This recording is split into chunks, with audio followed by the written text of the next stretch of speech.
Olá! Hoje eu estou aqui para falar a respeito da ansiedade. Lembrando daquilo que Jesus diz através da palavra: não andeis ansiosos por coisa alguma. Não andeis ansiosos quanto que haveis de comer, quanto que ao que haveis de beber, de vestir. Não andeis ansiosos com a própria vida, porque a vida é maior do que todas essas coisas. Eu fico impressionada, o amor de Deus que Ele demonstra através da sua palavra, porque Ele vai, através de exemplos muito simples, expressar a intenção do coração dEle, através de exemplos, de metáforas muito simples. Ele vai implantar em nosso coração uma semente, de maneira que essa semente caia no nosso coração e nós possamos entender a palavra, porque a palavra que cai em nosso coração e nós compreendemos, então é essa palavra que vai germinar, que vai futuramente frutificar. E ele busca exemplos muito simples na sua palavra para nos levar à compreensão do desejo dele para a nossa vida, aquilo que está no coração dele. E no Sermão do Monte, um dos assuntos que Jesus aborda no Sermão do Monte, ele fala a respeito da ansiedade, porque com certeza Jesus sabia o poder de destruição da ansiedade.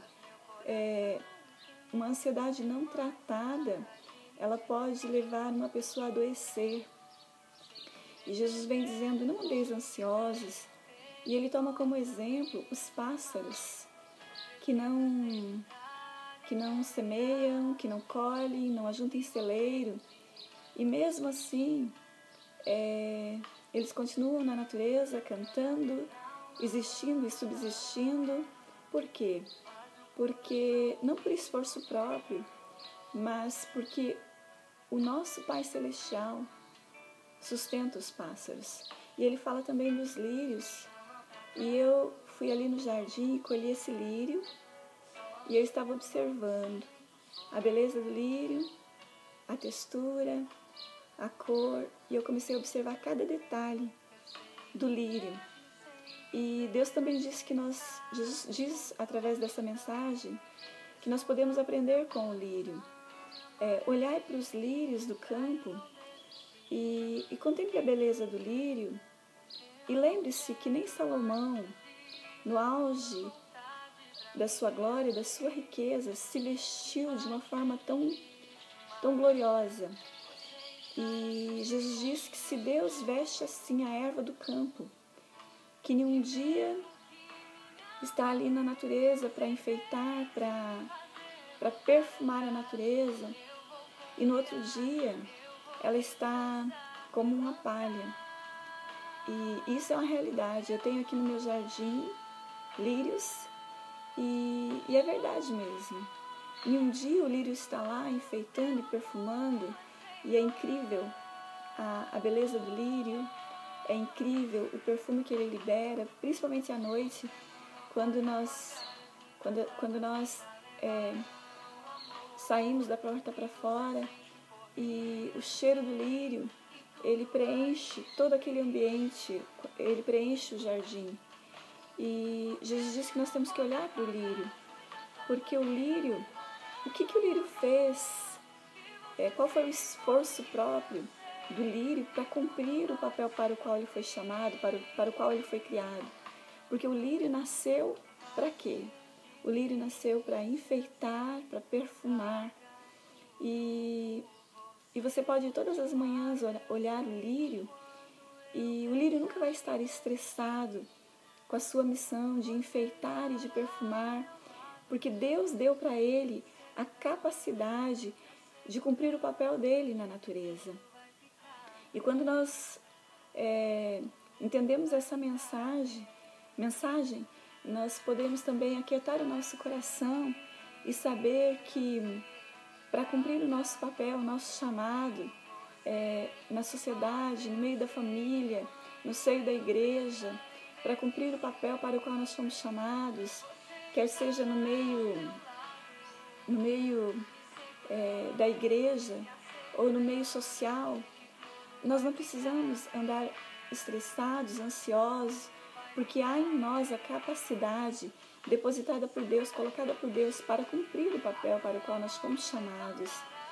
Jesus diz assim, não andeis inquietos com todas essas coisas, com aquilo que nós sabemos que nós precisamos. Não é pecado desejar as coisas, mas o nosso erro está em buscar as coisas em primeiro lugar. A Bíblia diz que qual é a solução para não andar ansioso?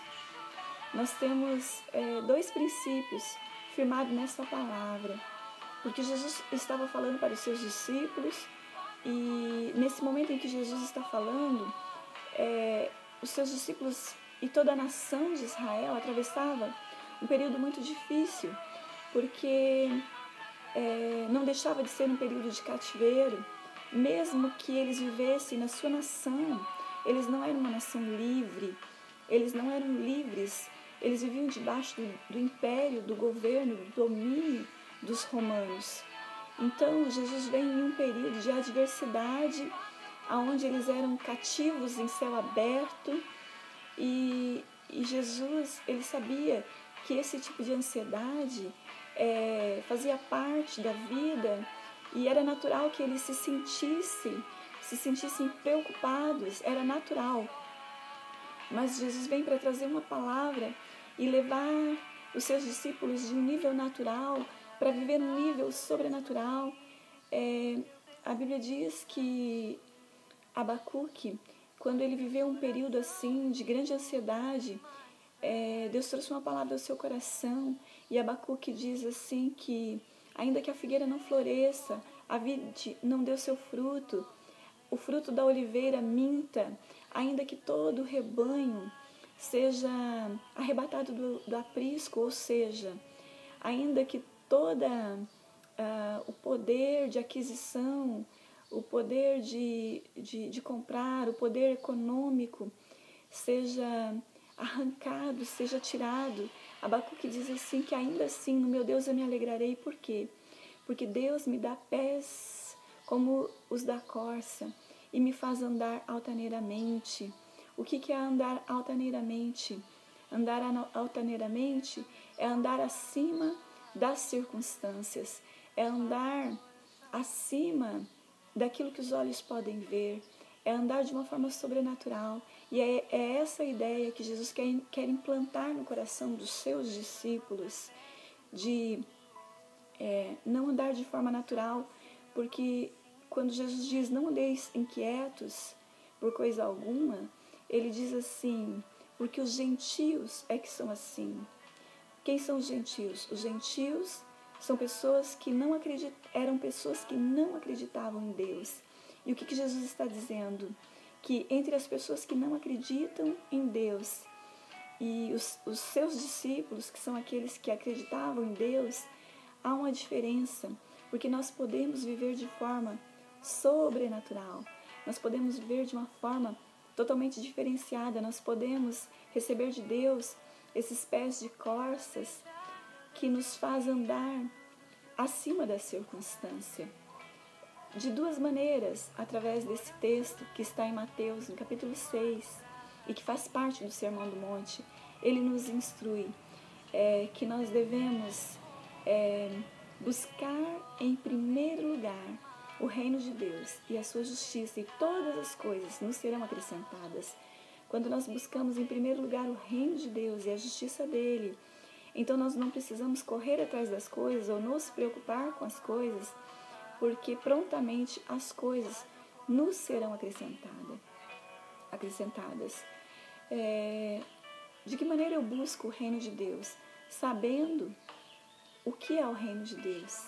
O reino de Deus é constituído de um território, o reino de Deus é constituído de uma majestade, o reino de Deus é constituído de súditos, e o reino de Deus é constituído de princípios, de leis, porque todo reino tem uma lei que impera nesse reino. E E se esse reino tem um rei, é importante saber que no reino de Deus, quando nós buscamos o reino de Deus, quem governa é o próprio Deus.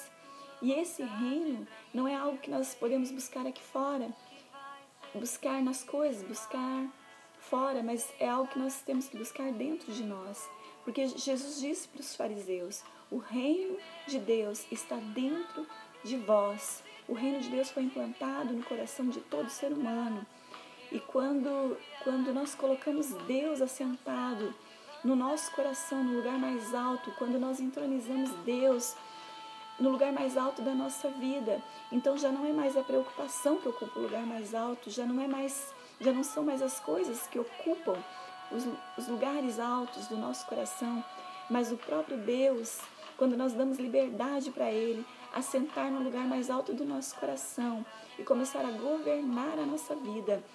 Então, os princípios, as leis de Deus, elas começam a ser implantadas em nossa vida. E dessa maneira, todas as coisas são acrescentadas. Quando nós deixamos Deus ser Deus na nossa vida, quando nós deixamos Ele governar a nossa vida, quando nós desistimos da tentativa de ser independente de Deus, quando nós deixamos de inverter o curso da vida em Deus, quando nós deixamos de alterar a ordem dos fatores, porque se nós buscamos em primeiro lugar o reino, todas as coisas são acrescentadas. Então significa que quando nós corremos atrás das coisas, o reino de Deus nunca será acrescentado, de forma que nós passaremos a andar de forma ansiosa, de forma preocupante. Uma das coisas que Deus ensina através da sua palavra é que nós devemos fazer tudo aquilo que cabe a nós fazer.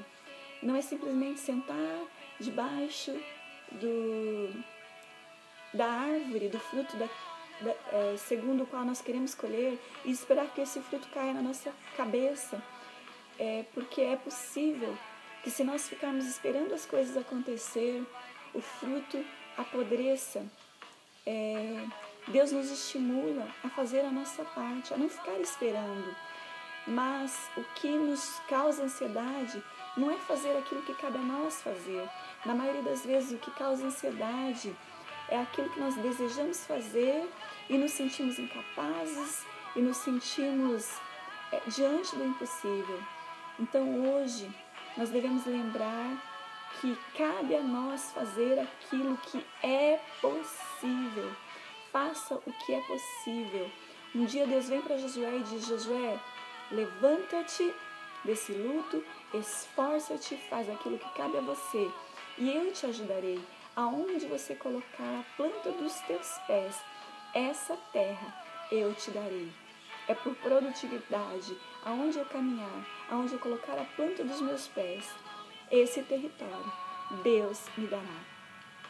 Faça aquilo que é possível e deixe aquilo que é impossível nas mãos de Deus. Faça aquilo que é possível e deixe os resultados, porque os resultados virão nas mãos de Deus. Em nome de Jesus. Amém.